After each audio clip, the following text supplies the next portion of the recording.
হোক বা 5000, সেই রান্না কিন্তু 500 গ্রাম তেলের মধ্যেই করতে হবে। আর এভাবেই প্রতিদিন সবজি ও মাছ কেটে আসছেন এখানকার জেঠিমা ও ঠাকুমারা। কত কেজি করে সবজি কাটা হয়? 600-700 করে লোকের মাছ কাটা হয়। 600-700 করে লোকের? হ্যাঁ, মানে আবার প্রতিদিন এটা? প্রতিদিনই। আর রোববার? রবিবারে 1000-1500। 1000-1500 লোকের জন্য? হ্যাঁ। জানুয়ারি ফেব্রুয়ারি মাস করে কি বেশি হয়? হ্যাঁ, বেশি হয়। তখন কত করে কাটা হয়? ও আরো বেশি, তার চেয়েও বেশি হয়। ঝিঙে, আলু, পটল, বেগুন, শাক, যে কোনো শাক সব মানে কিছু।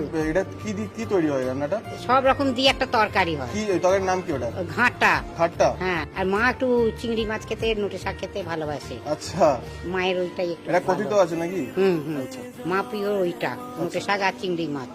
তাই নিয়ম মেনে সবজির ঘন্ট রান্নার জন্য মায়ের প্রিয় খাবার লোটে শাক ও চিংড়ি খুব ব্যবহার করা হয়। আর এই মহাপ্রসাদ খাবার জন্য রাজবলহাটের রাজবল্লভী মায়ের মন্দিরে প্রতিদিন দূর দূরান্ত থেকে ছুটে আসেন মায়ের অগণিত ভক্তরা। তবে হ্যাঁ, একটা কথা বলে রাখি, এখানে মায়ের প্রসাদ খাওয়ার জন্য মাথাপিছু কুপন মূল্য নেওয়া হয় 30 টাকা করে। একটা ব্যাপার যেটা থেকে অবাক হলাম, রাজবলহাটের এই মন্দিরে এখনো পর্যন্ত কাঠ ও ঘুটের জালেও তামার হাড়িতে মায়ের ভোগ রান্না হয়ে আসছে সেই 1242 খ্রিস্টাব্দ থেকে। মায়ের প্রসাদ রান্নার ভিডিও করাতে নিষেধাজ্ঞা থাকলেও মায়ের হাসি মাখা শ্বেত মুখমণ্ডল দেখাতে পেরে আজকের আমার এই ভিডিওটা সার্থক। তাই মায়ের ভক্ত হয়ে থাকলে কমেন্ট বক্সে অবশ্যই লিখুন জয় মা রাজবল্লভীর জয়। আর এই রাজবল্লভী মায়ের মন্দিরে ভক্তরা শুধু ভোগ খেতেই আসেন না, অনেকে আসেন রোগ ব্যাধি ও মানসিক শান্তির জন্য। মাকে যেমন করে মায়ের পুড়ে গেলে ডাক্তার বলবে সেপ্টিক হবে, আমি তেল পড়া করে দেবো, 10 দিনে চোখ লাউটা ভালো হয়ে যাবে। একদম আপনার কাছে আসতে পারেন। হ্যাঁ, ভালো হয়ে যাবে। আপনার নাম কি?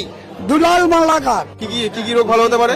অর্শ, বলি, বিছনায় পেচ্ছাপ করলে, 10-12 বছর বাচ্চা কাচ্চা না হলে, মেয়েদের লাল, অতিরিক্ত সে বিছনা থেকে উঠতে পারে না, দুর্দিন আসে, সে মায়ের কৃপায় ভালো হয়ে যাবে।